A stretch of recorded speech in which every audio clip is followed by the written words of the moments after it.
Em Atos 11, 26, nós lemos que em Antioquia os discípulos foram pela primeira vez chamados de cristãos. E em Atos 17, 6, quando Paulo e Silas chegaram em Tessalônica, veja o que foi dito a respeito deles. Aqueles que têm alvoroçado o mundo chegaram até nós. E isso traduz o ser, o viver e o agir de um verdadeiro cristão. Se assemelha a Cristo, imita a Cristo, e onde quer que ele vá, ele muda toda a situação a favor de Cristo. Pois, como nos diz a primeira carta de João, capítulo 5, versículo 19, o mundo jaz no maligno.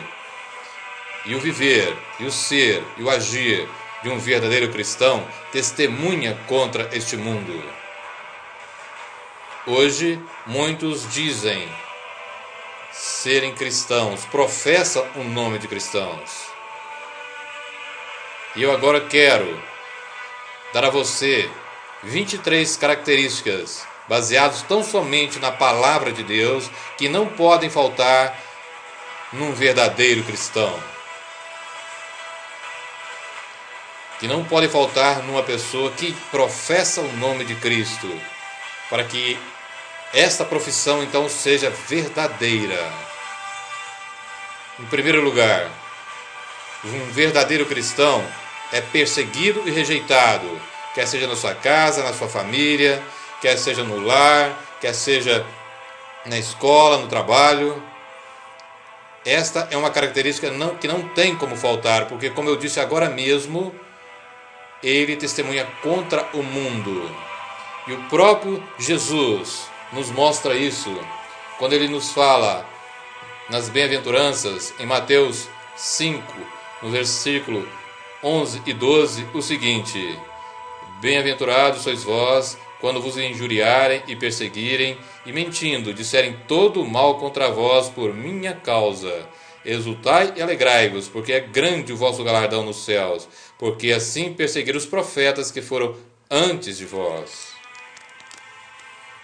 E o contrário, o Senhor alerta em Lucas 6, 26, quando ele diz: Ai de vós, quando todos os homens falarem bem de vós, porque assim faziam eles, os pais deles, aos falsos profetas. Pois aquele que é cristão, que é um verdadeiro cristão, é chamado também para profetizar contra este mundo, para profetizar e ser um canal da palavra do Senhor. Veja também o que o Senhor nos ensina a esse respeito de perseguição e rejeição no Evangelho de João, capítulo 15, a partir do versículo 18. Se o mundo vos aborrece, sabei que primeiro do que a vós me aborreceu a mim. Se vós fosseis do mundo, o mundo amaria o que era seu. Mas porque não sois do mundo, antes eu vos escolhi do mundo, por isso é que o mundo vos aborrece. Lembrai-vos da palavra que vos disse: não é o servo maior que o seu senhor. Se a mim me perseguiram, também vos perseguirão a vós. Se guardarem a minha palavra, também guardarão a vossa. Mas tudo isso os farão por causa do meu nome, porque não conhecem aquele que me enviou. E da mesma maneira, em 2 Timóteo, capítulo 3, versículo 2, Paulo diz enfaticamente que todos aqueles que querem seguir a Cristo sofrerão perseguição. Portanto, essa característica não tem e não pode faltar: perseguição e rejeição. E da mesma forma, é o verdadeiro cristão que é chamado não somente a crer em Jesus, mas também a padecer por Ele. É o que nos diz Filipenses 1:29. E o verdadeiro cristão se alegra por poder padecer pelo seu Senhor. Em segundo lugar, o verdadeiro cristão é aquele que nasceu de novo, que é uma nova criatura. Não existe cristianismo sem ser uma nova criatura. Não existe alguém que de fato seja cristão se ele não nasceu de novo. É o que Jesus, no Evangelho de João, capítulo 3, do versículo 3 ao 6, fala para Nicodemos, quando, entre outras coisas, ele diz que aquele que nasceu da carne é carne, aquele que nasceu do Espírito é Espírito. E ainda, que aquele que não nascer de novo, não pode não somente entrar no reino do céu, mas nem ao menos vê-lo. Portanto, é necessário que seja uma nova criatura. Não é ser uma criatura melhorada, ter uma personalidade melhorada, mas é ser uma nova criatura. Como nos fala 2 Coríntios, capítulo 5, versículo 17. Aquele que está em Cristo é nova criatura. As coisas velhas se passaram, eis que tudo se fez novo. E Gálatas 6,15 nos diz que o que importa para Cristo é ser uma nova criatura. Portanto, sem novo nascimento, não há cristianismo verdadeiro. 3. Um verdadeiro cristão estuda, prega, vive e ama a palavra de Deus. Não tem como ele não fazer isso. Pois a palavra é a revelação do Deus Todo-Poderoso. Veja, Salmo 1, versículos de 1 a 3. Bem-aventurado o varão que não anda segundo o conselho dos ímpios, nem se detém no caminho dos pecadores, nem se assenta na roda dos escarnecedores. Antes, tem o seu prazer na lei do Senhor, e na sua lei medita de dia e de noite. Pois será como a árvore plantada junto a ribeiros de águas, a qual dá o seu fruto na estação própria, e cujas folhas não caem, e tudo quanto fizer prosperará. Essa é a realidade de um verdadeiro cristão. E em 1 Timóteo 4,13, veja o que Paulo fala, instruindo o jovem Timóteo. Persiste em ler, exortar e ensinar até que eu vá. Veja bem, persiste em ler, exortar e ensinar até que eu vá. E em Atos 6, quando, da instituição do diaconato, os apóstolos, no versículo 4, disseram o seguinte: nós perseveraremos na oração e no ministério da palavra. Eles não deixaram nem oração e muito menos a palavra. Eles instituíram outros para que cuidassem do diaconato, e eles permaneceram com a palavra e com a oração. E que é agora o que vem na quarta característica, porque o verdadeiro cristão tem uma profunda vida de oração, a exemplo de Jesus, como nós lemos em Marcos 1,35, em Marcos 6,46, Lucas 5,16, Lucas 6,12. Jesus teve uma vida profunda de oração, de comunhão com o Pai. E em Lucas 18:1, na parábola do juiz iníquo, o Senhor já nos ensina da necessidade que há em estarmos em constante oração, numa oração perseverante e contínua. E em Colossenses 4:1, nós somos chamados a perseverar na oração. E em 1ª carta aos Tessalonicenses, capítulo 5, versículo 17, nos é ordenado: orai sem cessar. Orai sem cessar. Portanto, a oração também é um mandamento do Senhor.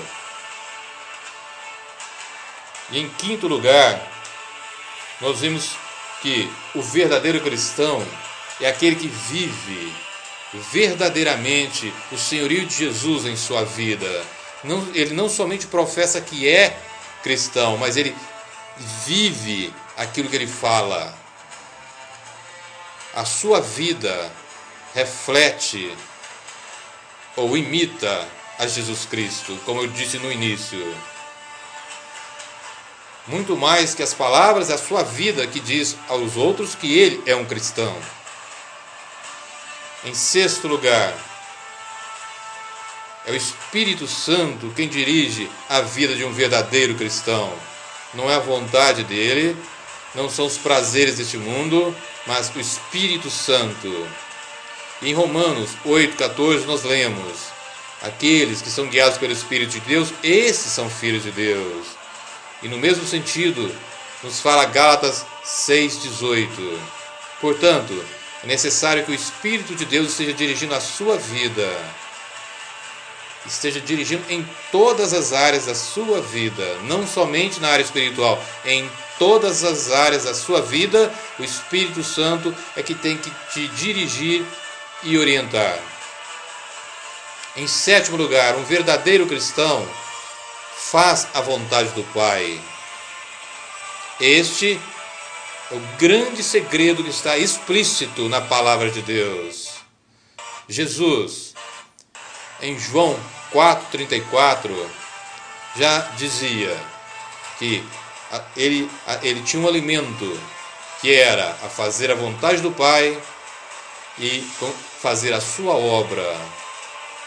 Portanto, ele mesmo, o Senhor, viveu durante todo o seu ministério da terra, fazendo a vontade não sua, mas do Pai.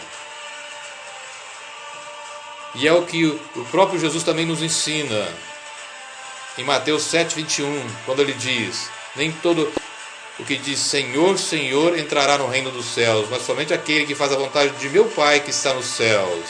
Aqui, o Senhor está fazendo a diferenciação, está dizendo: aqueles que professam o meu nome, mas não fazem a vontade do Pai, não vão para o céu. Mas aqueles que professam o meu nome e fazem a vontade do Pai, esses vão para o céu. Portanto, uma das regras básicas do Evangelho: fazer a vontade do Pai. Em oitavo lugar, o verdadeiro cristão é aquele que persevera na sua fé até o fim. Jesus, por duas vezes, no Evangelho de Mateus, em Mateus 10:22, em Mateus 24:13, diz que aquele que perseverar até o fim será salvo. Portanto, é necessário que se creia, que se viva como cristão até o fim, para que então sejamos salvos. Em nono lugar, o verdadeiro cristão é aquele que dá bons frutos, dá o fruto do Espírito na sua vida, mas dá também frutos que permanecem. Veja, em Mateus 7:20, o Senhor nos ensina que é pelos frutos que se conhece alguém, não pelos dons, pelos frutos. E em João 15:16, ele nos fala que ele nos nomeou para que a gente vá e dê fruto, e o nosso fruto permaneça. Mas também em João 15:8, ele nos fala que nós devemos dar muitos frutos para que o Pai seja glorificado, e assim nós seremos discípulos dele. Portanto, é necessário que dê bons frutos, que dê muito fruto e fruto que permaneça. E além disso, que em nossa vida haja o fruto do Espírito, narrado em Gálatas 5:22. Amor, gozo, alegria no Espírito, paz, longanimidade ou perseverança, paciência, benignidade, bondade, fé, mansidão, temperança ou domínio próprio. E em seguida, Paulo diz que contra essas coisas não há lei. Então, é preciso dar bons frutos, frutos que permaneçam, muitos frutos, e ter em nossa vida o fruto do Espírito. Em décimo lugar, a décima característica: um verdadeiro cristão ama e imita Jesus, e a Ele dedica toda a sua vida. É o que nós vemos em 1 João capítulo 2, versículo 6, quando diz: aquele que diz que está nele deve andar como ele andou. E é aquilo que nós vemos também em 1 Coríntios, primeira carta de Paulo aos Coríntios, capítulo 11, versículo 1, quando Paulo diz: sede meus imitadores, como eu sou de Cristo. Novamente, aquele que disse no início: imitar ao Senhor. Em 11º lugar, um verdadeiro cristão agrada e teme a Deus e não aos homens. Ele teme e agrada a Deus e não aos homens. É o que Paulo nos ensina na carta aos Gálatas, capítulo 1, versículo 10, quando diz: se eu persuado aos homens, se eu procuro agradar aos homens, eu não sou servo de Cristo. E a mesma coisa, os apóstolos, em Atos 5, 29, quando eles dizem: importa antes obedecer a Deus do que aos homens. Em 12º lugar, um verdadeiro cristão não vive na prática do pecado, mas odeia-o. E odeia também tudo que Deus odeia.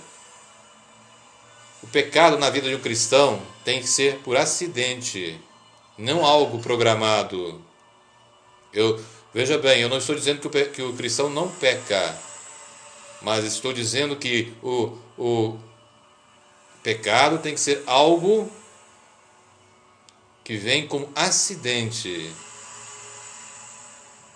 E é o que nós entendemos quando nós lemos a primeira carta de João, capítulo 5, versículo 18. E primeira carta de João, capítulo 3, versículo 9. Que nas duas nós vemos que o verdadeiro cristão não vive na prática do pecado. Na 13ª característica,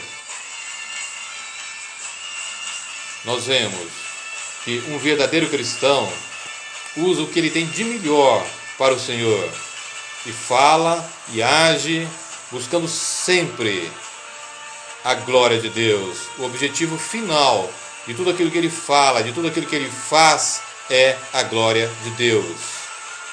É o que nos diz a primeira carta de Paulo aos Coríntios, capítulo 10, versículo 31. Quer comais, quer bebais, ou façais qualquer outra coisa, fazei tudo para a glória de Deus. Portanto, tudo na nossa vida, em qualquer área dela, sejam coisas materiais ou espirituais, todas elas têm que ser feitas buscando a glória de Deus. Não a nossa glória, não a nossa vontade, mas a glória de Deus.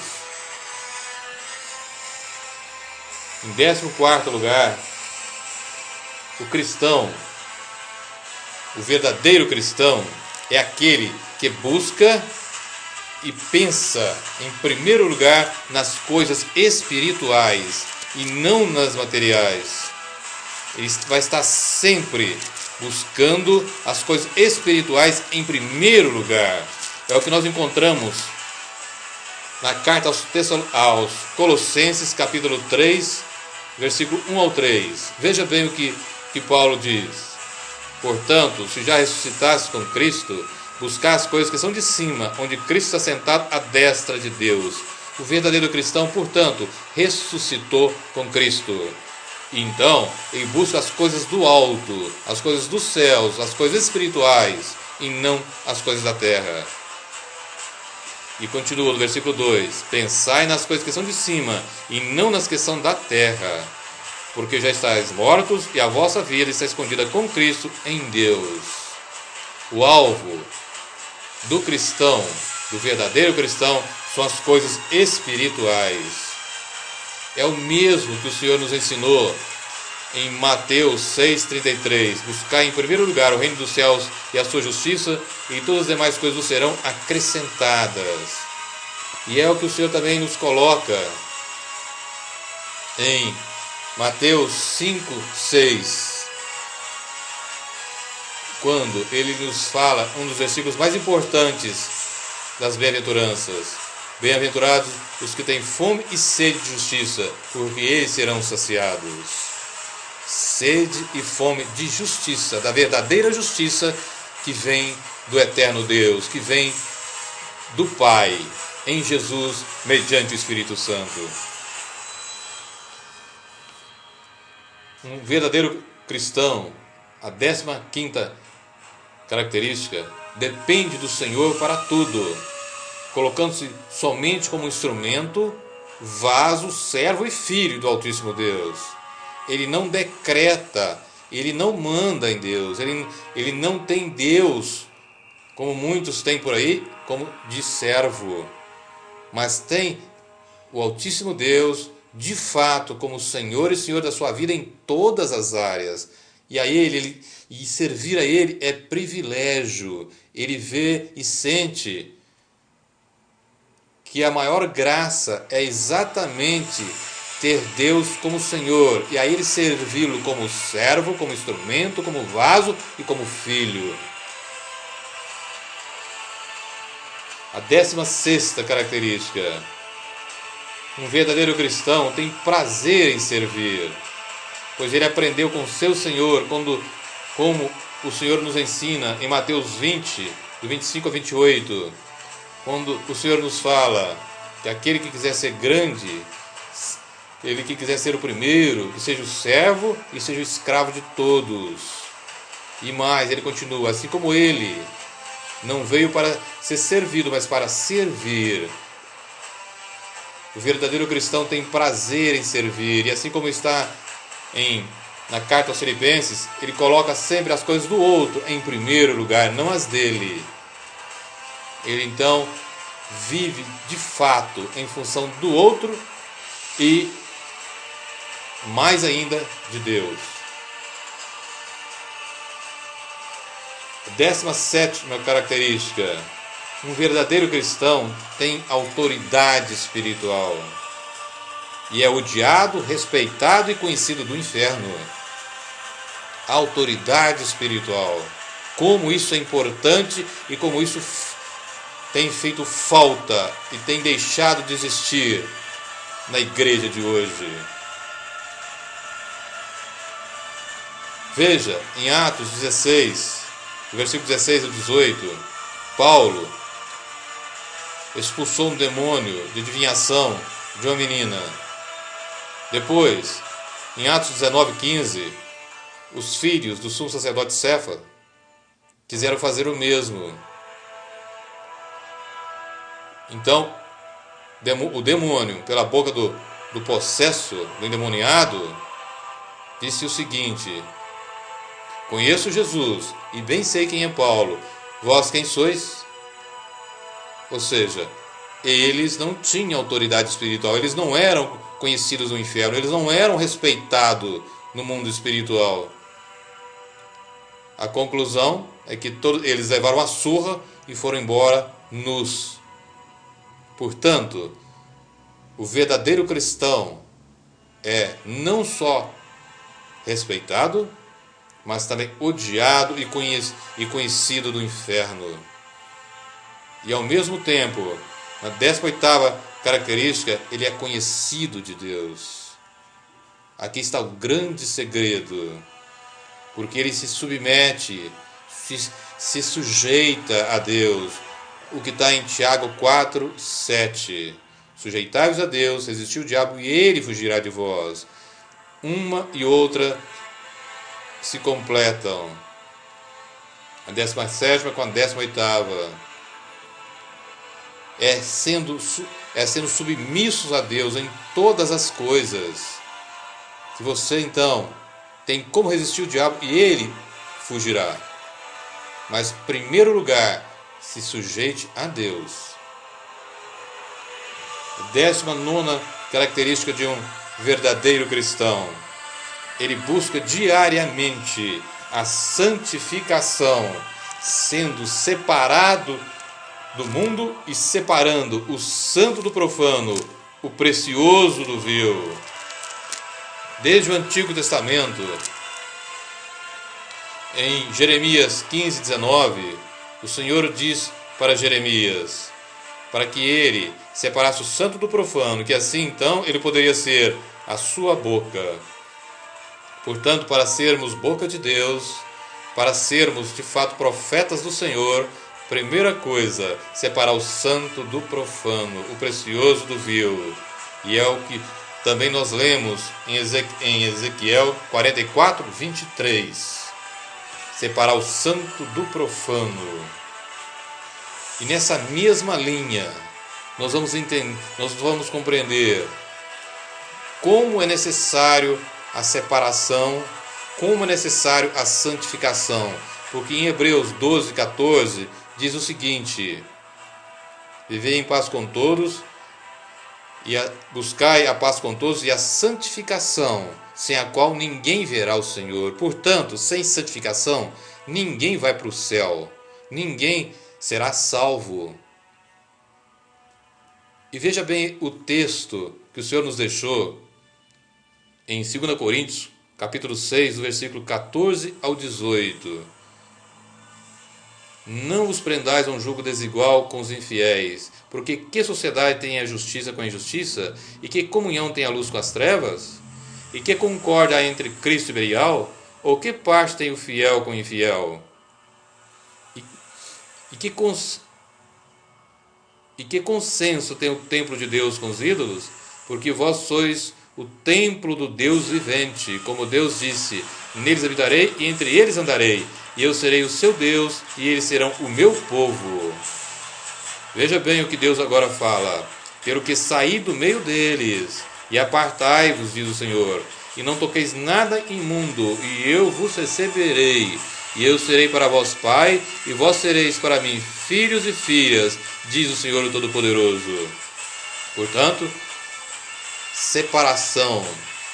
O povo de Deus, o cristão verdadeiro, é aquele que é separado. Separado para quem? Para Cristo. Separado para quem? Para o Altíssimo Deus, porque faz parte da família de Deus. Então é necessário que compreendamos que a santificação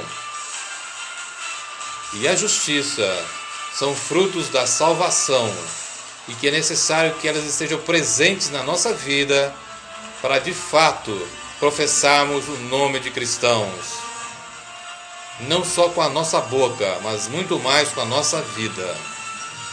Em 20º lugar, o verdadeiro cristão é uma viva testemunha contra o mundo. Aquilo que eu disse no início, a sua fé, o seu viver, o seu ser, testemunha contra este mundo perverso, contra essa sociedade sem Deus. Em 21º lugar, um verdadeiro cristão busca sempre conhecer mais a Deus, não só intelectualmente, mas principalmente espiritualmente. Não se pode deixar de lado o conhecimento intelectual sob hipótese alguma, mas é necessário uma íntima comunhão espiritual com o Senhor. Oséias 6,3 diz: conheçamos e prossigamos em conhecer o Senhor, ou seja, é uma atitude contínua, é um ato contínuo. E Pedro, na sua segunda carta, capítulo 3, versículo 18, diz: antes, crescei na graça e no conhecimento, tanto um como o outro. Porque só há uma coisa que destrói o povo de Deus, e que está em Oséias 4,6. O próprio Deus dizendo: o meu povo foi destruído porque lhe faltou conhecimento. É submissão a Deus, é sujeição a Deus, uma vida de renúncia da nossa vontade, colocando sempre as coisas de Deus em primeiro lugar, buscando conhecer as verdades eternas de Deus antes de qualquer outra coisa. Em 22º lugar, um verdadeiro cristão apoia a sua vida no tripé que tem que existir na vida de qualquer cristão, porque é esse tripé que sustenta a vida espiritual de qualquer cristão, de qualquer verdadeiro cristão: palavra, oração e jejum. Não há como sair disso. Isso é o tripé essencial na vida de qualquer cristão: palavra, oração e jejum. E finalmente, que deixei por último, mas que sem essa não é impossível ser cristão, é impossível professar o nome de Cristo. A 13ª característica é: o verdadeiro cristão vive da fé. Por 4 vezes na sua palavra, o Senhor deixou o seguinte: o justo viverá da fé. Ele fala em Romanos 1,17, em Gálatas 3,11, em Hebreus 10,38, mas também no Antigo Testamento, em Abacuque 2,4. Sendo que em Hebreus 10,38, ele ainda coloca uma advertência. Quando ele diz que o justo viverá da fé, mas se ele recuar, a minha alma não tem prazer nele. Sem fé é impossível agradar a Deus, como está no capítulo 11 da carta aos Hebreus. Por isso, a fé que salva, a fé salvífica, ela vem e nos é dada como um fruto do nosso contínuo arrependimento. Porque é um contínuo arrependimento diante do Deus Todo-Poderoso, de um Deus perfeito, é que nós estaremos vivendo o verdadeiro cristianismo.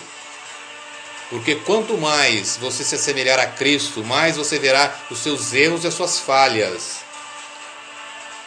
E mais você vai querer estar se aprofundando em arrependimento. E mais você vai estar dependendo da fé.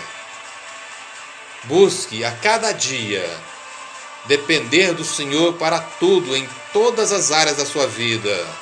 E cresça em santificação, cresça em arrependimento, para que de fato você possa, pelo Altíssimo Deus, ser reconhecido como um verdadeiro cristão. Reflita sobre tudo isso que foi colocado para você, em nome de Jesus, e seja de fato um verdadeiro cristão. Em nome de Jesus Cristo.